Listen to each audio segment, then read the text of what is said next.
मी केतन बळवंत सावंत आपल्या सगळ्यांचं सहर्ष स्वागत करीत आहे आपल्या यूट्यूब चॅनलमध्ये, ज्याचं नाव आहे स्नायू.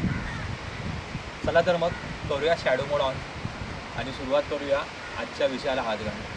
आजच्या विषयाचा असा संदर्भ घेण्यासारखा आहे ना, गरज मला ह्यासाठी वाटली की आपल्या मुलांमध्ये आहे ना, व्यायामासंदर्भात आहे ना बरेच गैरसमज आहे.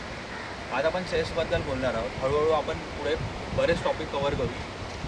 चेस संदर्भात एक गैरसमज आहे मुलांमध्ये की चेस मारताना नेहमी आहे ना flat bench press, decline bench press आणि इन्क्लाइन बेंच प्रेस या 3 पद्धतींना एका क्रमाने ती लोकं फॉलो करतात. खरं सांगायचं तर आहे ना, तसं काही फॉलो करायची गरज तर नाही आहे.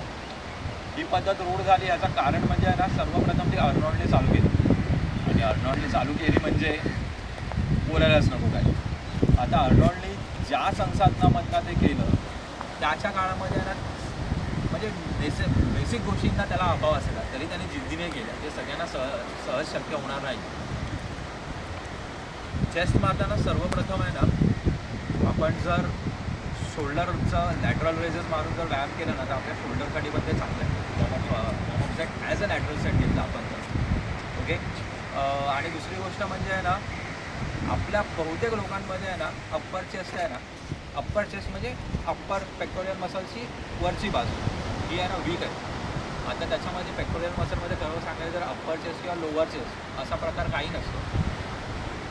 पण फुगीरपणा जो येतो, जे पंप येतं ना, त्या पंपपुरतीच ती एकदम फुगलेली दिसते. पंप नंतर जर तुम्ही बघाल ना आरशामध्ये उभं राहून घरी जाऊन, तर आहे ना ही बाजू आहे ना फ्लॅटच दिसते. हे बहुतेक जणांमध्ये मी बघितलं, माझी स्वतःची आहे. मी स्वतःही खूप प्रयत्न करतो, अजूनही चालू आहे. असो तर त्यावर आहे ना, काम करायची गरज असताना आहे ना, एक गोष्ट माझ्या लक्षात घ्या की आपण जर आहे ना incline dumbbell press, incline bench press किंवा इन्क्लाइन फ्लायनी जर सुरुवात करतो आहे ना, तर आपल्याला आहे ना ताजंतवानं आपली जी शक्ती आहे ना, ते पूर्णपणे ना अप्पर साईडला वापरायला मिळते.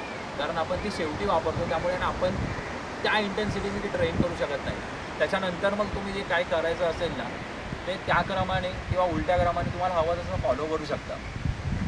असो, मी आशा करतो की माझी मी सांगितलेली माहिती आहे ना आपल्या उपयोगाला येईल आणि आपणही ती प्रगती करू शकता, ज्या प्रगतीच्या शोधामध्ये मी सुद्धा आहे. तर आजचा शॅडो मोड आपण इथपर्यंतच थांबूया.